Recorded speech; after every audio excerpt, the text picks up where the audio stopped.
قرآن پاک پڑھنے کے ساتھ ساتھ ہم دعائیں بھی یاد کرتے ہیں اور ان کو پڑھا بھی کرتے ہیں. ہم اس کو پڑھتے ہیں سبحان اللہ و بحمدہ عدد خلقہ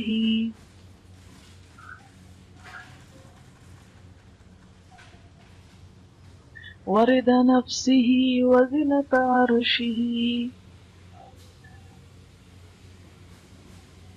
ومداد کلماتہ.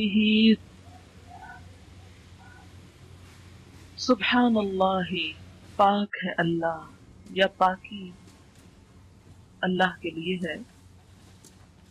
وبحمدہ، اور ساتھ اس کی تعریف کے، یعنی اللہ کی پاکی بیان کرتا ہوں اس کی تعریف کے ساتھ. کتنی پاکی بیان کرتا ہوں، کتنی تسبیح کرتا ہوں؟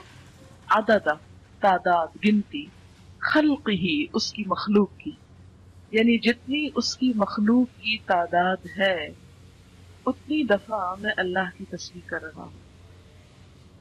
جیسا کہ آپ جانتے ہیں کہ صرف ایک آنکھ کے دیکھنے کے لیے ایک آنکھ میں، دونوں میں ایک آنکھ میں دیکھتے وقت 70 لاکھ مخروطی خلیے استعمال ہوتے ہیں.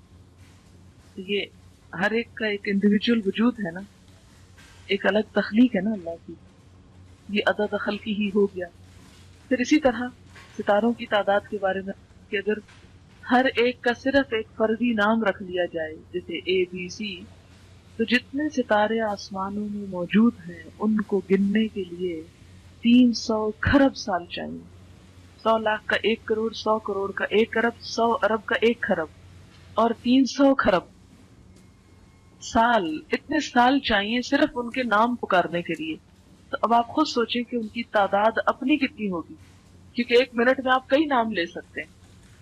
تو اب جب ہم تسبیح کرتے ہیں، جیسے تسبیح پڑھتے ہیں دانوں کے اوپر، ہم کہتے ہیں سبحان اللہ سبحان اللہ سبحان اللہ،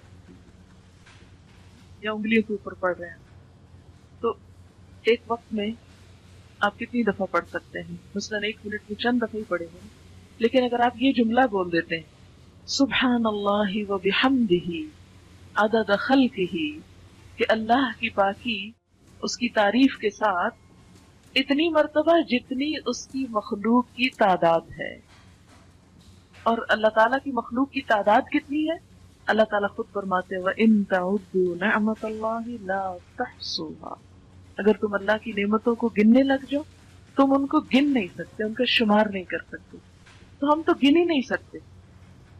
اسی لیے کہتے ہیں نا کہ کما ينبغي لجلال وجهك، جیسی ہونی چاہیے ہم تو کرنے کے قابل ہی نہیں، ہماری تو زبان اس اہل ہی نہیں. اسی لیے عدد خلقہ ورضا نفسہ، رضا کہتے ہیں رضامندی کو، نفس ہی اس کے نفس، یعنی اللہ کی ذات کی رضا کے مطابق، یعنی اتنی تسبیح، اتنی حمد کہ جس سے وہ راضی ہو جائے.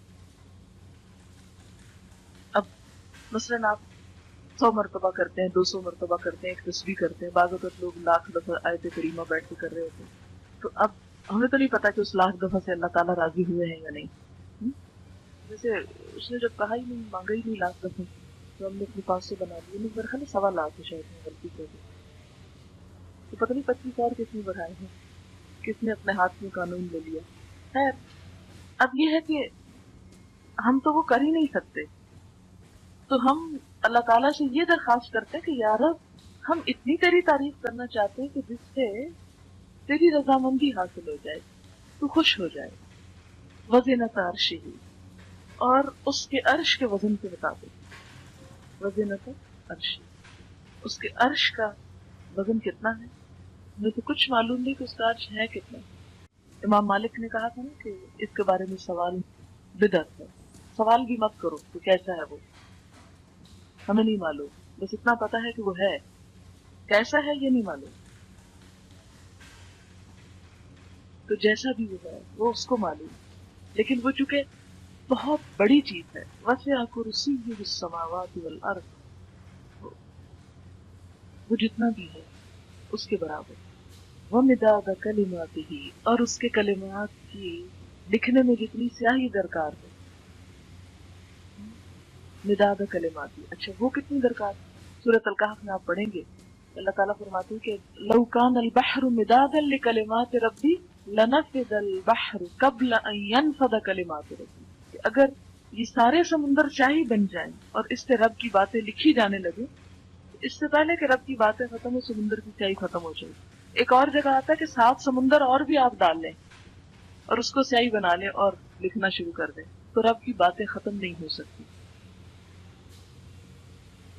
تو پھر اس کے لیے کتنی شاہی چاہیے ہوگی، ہم تو اس کے بارے میں امیجن بھی نہیں کر سکتے۔ فرمایا جتنی چاہیے وہ مداد کلمات، کہ اس کے کلمات جتنے ہیں ان کو لکھنے کے لیے جتنا وہ مٹیریل چاہیے اس سب کے برابر۔ سبحان اللہ وبحمدہ عدد خلقہ